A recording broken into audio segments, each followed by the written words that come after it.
ప్రభుత్వ భూములను రక్షించవలసిన ఉన్నతాధికారులే వాటిని సొంతం చేసుకున్నారు. తమ పలుకుబడిని పరపతిని ఉపయోగించి వాటిని తమ కుటుంబీకుల పేరిట మార్చుకున్నారు. ఈ క్రమంలో అన్ని నియమ నిబంధనలను తుంగలో తొక్కేశారు.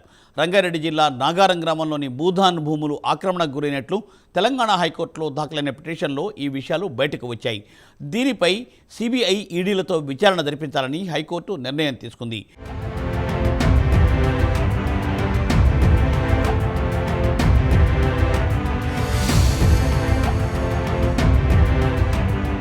నాగారంలో భూ కబ్జాలపై అధికారులకు ఫిర్యాదులు చేసినా పట్టించుకోలేదని బీర్ల మహేష్ అనే వ్యక్తి హైకోర్టులో పిటిషన్ దాఖలు చేశారు. సీనియర్ ఐఏఎస్, ఐపీఎస్ అధికారులు రెవెన్యూ అధికారులతో కుమ్మక్కై నకిలీ రికార్డులు సృష్టించి కోట్లాది రూపాయలు విలువైన భూమిని కాజేయడానికి చూస్తున్నారని ఆరోపించారు. ఇప్పటికే కొందరు అనధికారికంగా భూములను బదిలీ కూడా చేయించుకున్నారని చెప్పారు. ఉన్నతాధికారులు భూ కబ్జాల్లో ఉన్నందున దీనిపై సిబిఐ ఈడీతో విచారణ జరిపించాలని విజ్ఞప్తి చేశారు. ఈ పిటిషన్పై జస్టిస్ సివి భాస్కర్ రెడ్డి ధర్మాసనం విచారణ చేపట్టింది. దీనిపై కోర్టు సిబిఐ ఈడీకి నోటీసులు జారీ చేసింది. నాగారం గ్రామంలోని సర్వే నంబర్ 181, 182, 194, 195లోని భూములను నిషేధిత జాబితాలో చేర్చాలని అధికారులను ఆదేశించింది. ఈ భూముల స్వరూపాలను మార్చొద్దని సూచించింది.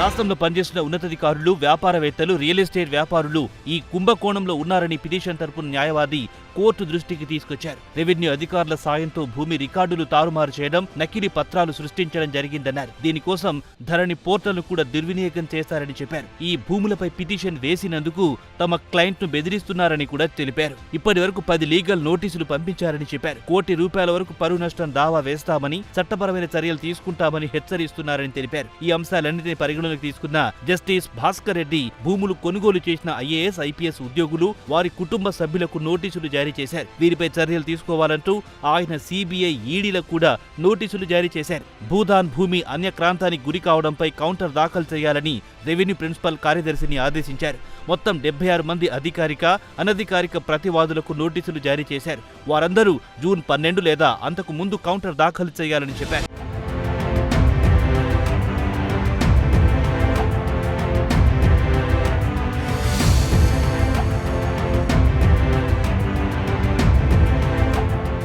గాంధీయవాది అయిన వినోబా భావే 1951లో నల్లగొండ జిల్లా పోచంపల్లి గ్రామంలో భూదాన్ ఉద్యమాన్ని ప్రారంభించారు. ఈ ఉద్యమంలో భాగంగా భూస్వాములను తమ దగ్గరున్న భూముల్లో కొంత భాగాన్ని భూముల్లేని నిరుపేదలకు పంచి ఇచ్చేందుకు ఒప్పించారు. లబ్ధిదారులు 1965 భూదాన, గ్రామదాన చట్టం ప్రకారం ఈ భూములను అమ్మకూడదు, వాటిలో వ్యవసాయం, చేపల పెంపకం, పాల ఉత్పత్తులు, కోళ్ల పెంపకం తదితరుల వాటి కోసం మాత్రమే వినియోగించాలని నిబంధన ఉంది. ప్రభుత్వానికి చిత్తశుద్ధి లేకపోవడంతో అధికారుల అవినీతి, నిర్లక్ష్యం మూలంగా భూదాన్ భూములు అన్యక్రాంతమవుతున్నాయి. మహేశ్వరం తహసీల్దార్ సైదుల మాటల్లో అది ఏం జరిగిందో విందాం.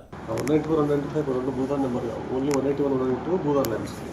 194, 195 పూర్లీ అంతకుముందు పట్టా ల్యాండ్స్. అవి పట్టా ల్యాండ్స్ వీళ్ళు కొన్న దాంట్లో కూడా పట్టా భూములు వాళ్ళు పట్టా ల్యాండ్స్.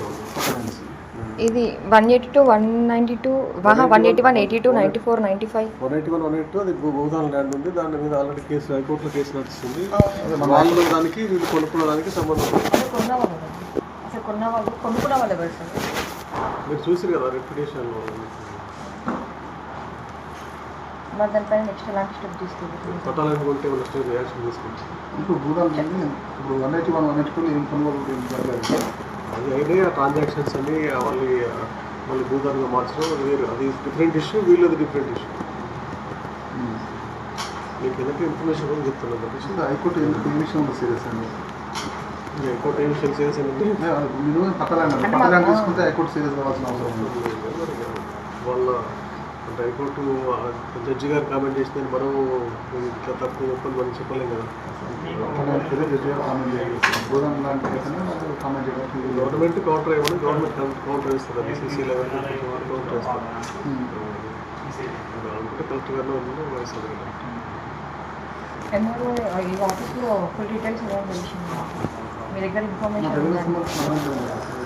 ఎక్కడైనా దొరుకుతాయండి. అది తెలిసింది నా దగ్గరే ఉంటుంది. పబ్లిక్ డొమైన్ కదా, పబ్లిక్ డొమైన్ అది భూభారత్ పబ్లిక్ డొమైన్, దాని పబ్లిక్ డొమైన్. అది నా దగ్గర ఉండాల్సింది నేను దాచుకునేది ఉండదు, ఇంకో దాచుకునేది ఉండదు. అది ఎవరికైనా ఇప్పుడు నీకేదో పడుతుంది, నాకు కూడా అదే పడుతుంది. ఇంకెవరి దగ్గర ఉందంటే ఎట్లా చెప్పండి? ఏ రికార్డ్స్ ఉన్నా మీది కూడా తీసుకున్నాను సార్. ఇప్పుడు సపరేట్గా తహసీల్దార్ సపరేట్ లేదు. దీనికి పూర్తి ఇవ్వాలంటే మీరు ఇవ్వలేదు. చిన్న వాయిస్ అని ఇవ్వండి సార్. మొత్తం ఆర్డీఓ గారు కలెక్టర్ గారు కలెక్టర్ గారు